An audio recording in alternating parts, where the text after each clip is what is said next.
Bugünkü sərgidə 40 dövlət və özəl ali məktəbin nümayəndələri iştirak edirlər və müxtəlif qurumlarda Dövlət İmtahan Mərkəzi, Abituriyent Jurnalı, OTK Az Sınaq İmtahanları Portalı, Psixoloq Az Psixoloji Dəstək Platforması stendləri bugünkü sərgidə yerləşiblər.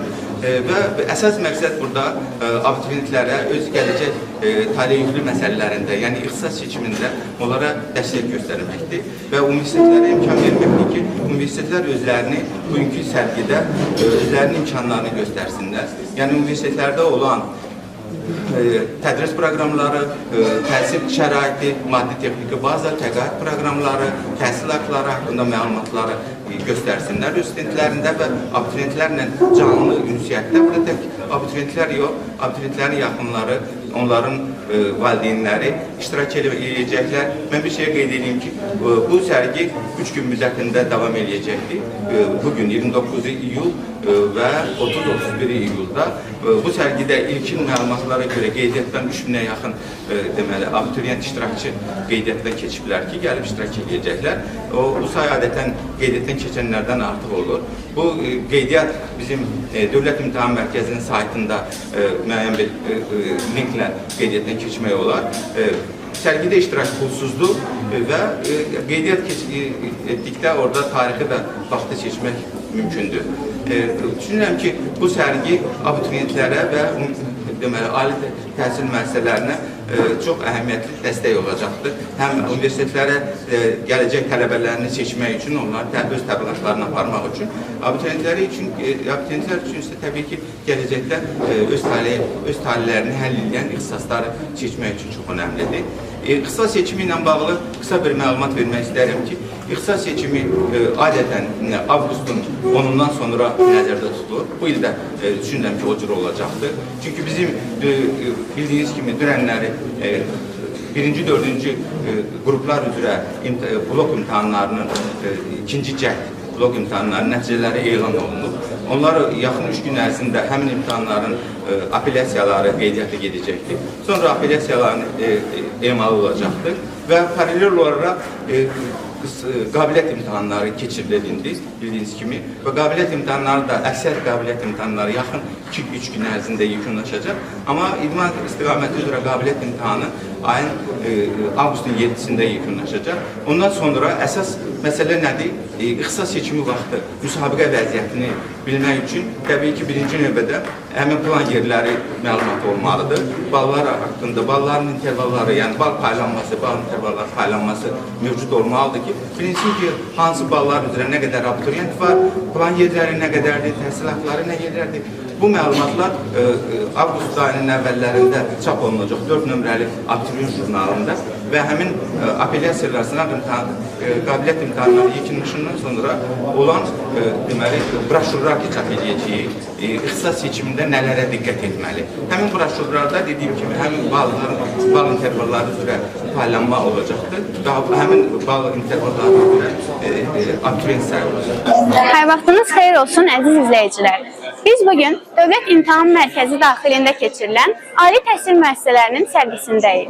Sərgidə Azərbaycan Turizm və Menecment Universiteti, Bakı Slavyan Universiteti, Bakı Mühəndislik Universiteti və digər universitetlərin stendləri yer alır. İndi isə gəlin sərgilərlə tanış olaq.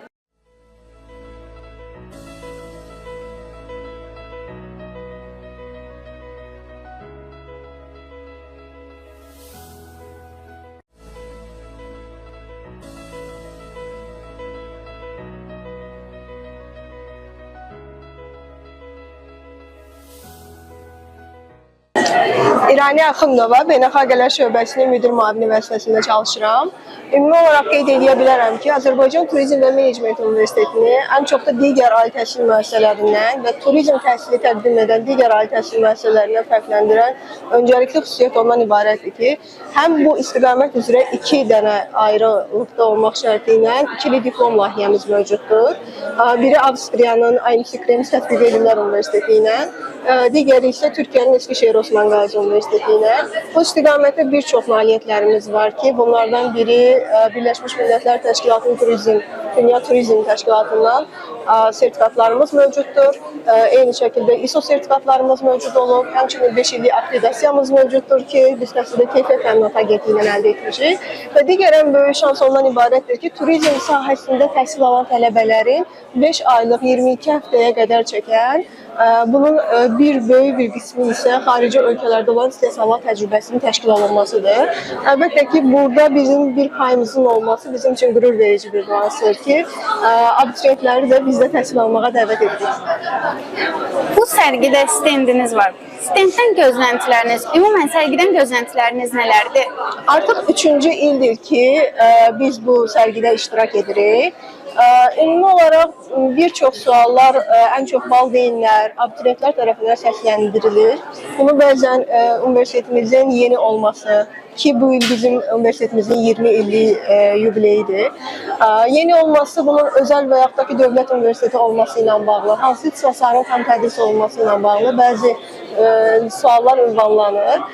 Ən böyük nailiyyətimiz demək olar ki ondan ibarətdir ki, artıq 3-cü ildir ki iştirakçılığımız bizə daha çox tanınırlıq, digər tərəfdən daha çox kommunikasiya, ixtisaslar arasında eyni ixtisasa sahib olan universitetlər arasında belə deyim ki, müqayisəli təhlili etməyə imkan verir. Bu bizim növbəti illər üçün olan planlaşdırmamızda da yer alır. Buradan tələbələrə nə demək istəyirsiniz? Özüm də bir turizm, bakalavr magistratura turizm məzunu olaraq qeyd etmək istəyirəm ki, mən uduzmamışam.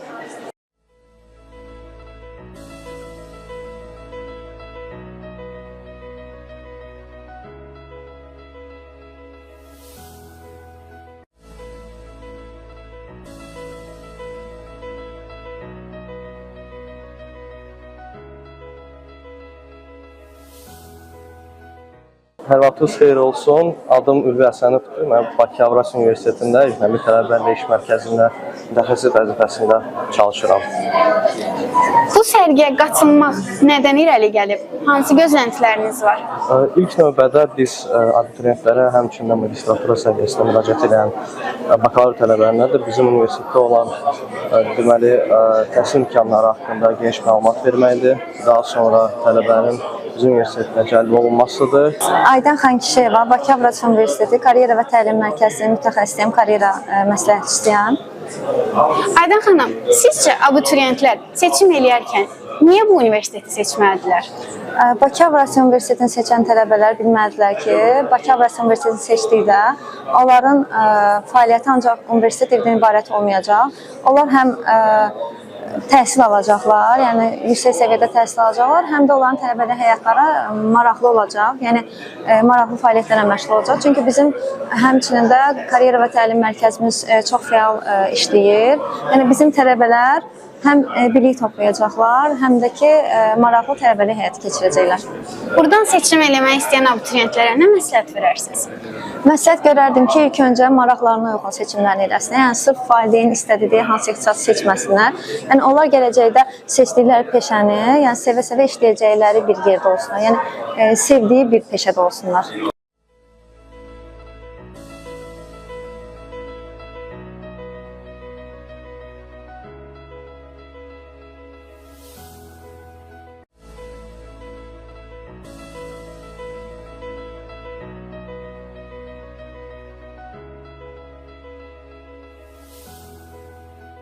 Bu sərgiyə qatılmaq məqsədiniz nədir?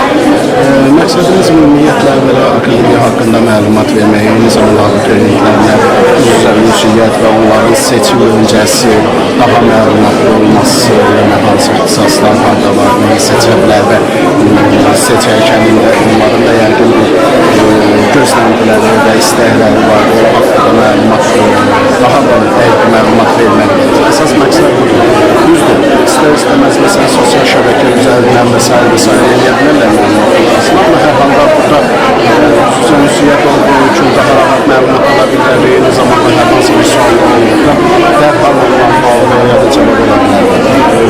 Əsasən yəni məlumat vermək və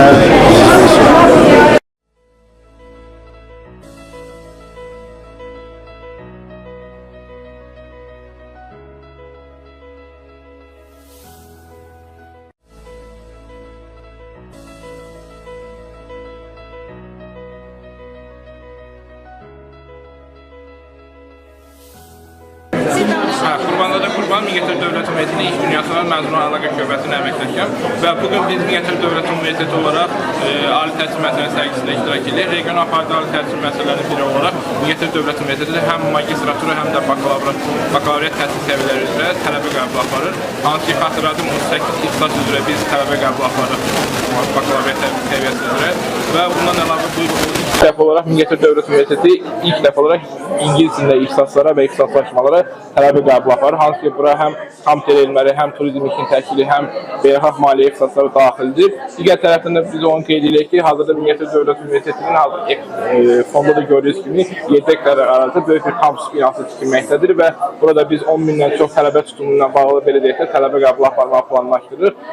Həmçinin də ki, bunu da qeyd edirəm ki, bizim növbəti tədrisinə etibarən 58 tələbəmiz, həmçinin əməkdaşımız xaricdə Orhun Mübadilə proqramına mübadiləyə gedəcəklər. Yəni bu da onu deməkdir ki, Mingəçevir Dövlət Universiteti həm tələbələrin belə deyək də universitet daxilində inkişafı üçün həmçinin beynəlxalq layihələrdə iştirakına maraqlıdır və bunu da belə deyək, praktik olaraq icra edirlər. Yəni də biz stendimizdə bütün valideynləri, tələbələri, abituriyentləri və digər maraqlı şəxsləri dəvət edirik ki, universitetimizlə bağlı qısa da olsa məlumat ala bilsinlər. Gülnar Zeynalova, Təhsil Tələbə Krediti Fondunun ictimaiyyətlə əlaqələr üzrə mütəxəssisi. Təhsil Tələbə Krediti Fondu 2021-ci ildə Cənab Prezidentin 1367 nömrəli fərmanı ilə yaradılmışdır. Elm Təhsil Nazirliyinin tabeliyində fəaliyyət göstərir. Təhsil Tələbə Kreditli Fondundan əyani və ödənişli əsaslarla təhsil alan tələbələr müəyyən şərtlərə uyğun gələn ali, orta ixtisas və peşə təhsili pillələrinin tələbələri istifadə edə bilirlər. Kreditlər iki növdə təyin olunur. Sosial və standart növ təhsil tələbə kreditləri. Sosial növ təhsil tələbə krediti 2% dərəcəsindən, standart növ təhsil tələbə krediti isə 6% dərəcəsi ilə təqdim olunur.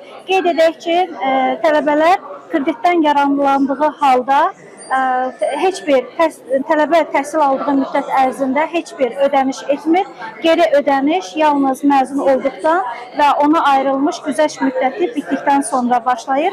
Elə bugün bu sərgidə də iştirak etməyimizin əsas məqsədi təhsil tələbə kreditləri haqqında tələbələri, abituriyentləri, valideynləri ətraflı şəkildə məlumatlandırmaq, onları maraqlandıran suallara cavab vermək, həmçinin bildirmək istərdik ki, hər bir tələbə arzuladığı ixtisas üzrə təhsil alarsa, bu onun və cəmiyyətin inkişafına bərabər olacaqdır. İlk öncə Təhsil Tələbə Krediti Fondunun rəsmi portalı var, e-tkf.edu.az. Bu portala müraciət etmək üçün ilk öncə tələbə razılıq ərizəsi almalıdır. Razılıq ərizəsini alarkən istənilən notarial ofisə və yaxud da ki, Asan Xidmət Mərkəzinə müraciət olunur. Razılıq ərizəsi alınır və qeyd etdiyim e-tkf.edu.az elektron portalı vasitəsilə qeydiyyatdan keçib kreditə müraciət olunur. Kreditə müraciət edərkən sosial və ya standart növ təhsil tələbə kreditinə müraciət edən tələbə kredit şərtlərinə uyğun olduğu halda kreditdən yararlanmaq imkanı əldə edəcəkdir. Hər bir abituriyent mən düşünürəm ki, özü ixtisas seçimini həyata keçirməlidir. Çünki bu əslində elə də bir mürəkkəb proses deyil. Texniki baxımdan bəzən abituriyentlər belə hesab edirlər ki, onlar hansısa bir yanlışlığa yol verə bilərlər. Amma proqram təminatı elə qurulub ki, siz orada hansısa bir kodu səhv yaza bilməzsiniz. Yəni, həmin proqram təminatı anında sizə göstərir ki, tutaq ki, burada hansısa bir səhv var. Ən əsas abituriyentlər bax, bundan narahat olurlar. Dövlət İmtahan Mərkəzi abituriyentlərə kömək eləmək üçün müxtəlif metodik vəsaitlər dərc edir. İlk növbədə abituriyent jurnalının 4 saylı buraxılışı var.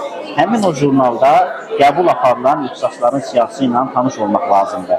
Hansı ali təhsil müəssisələrində hansı ixtisaslar mövcuddur və onların kodları o deməli jurnalda yerləşdirilibdir. Müqayisə aparmaq olar, məsəl üçün plan yerlərini ötən ilki ilə ki, çoxdur, yoxsa azdır. Plan yerləri bizə imkan verir ki, əgər onların sayı çoxdursa, onda keçid balı daha aşağı formalaşa bilər. Yox, plan yerlərinin sayı azdırsa, əksinə formalaşa bilər. Bax, birinci nəzərə almalı olduqları məsələ ondan ibarətdir ki, o plan yerlərinin bir müqayisəsinə baxsınlar.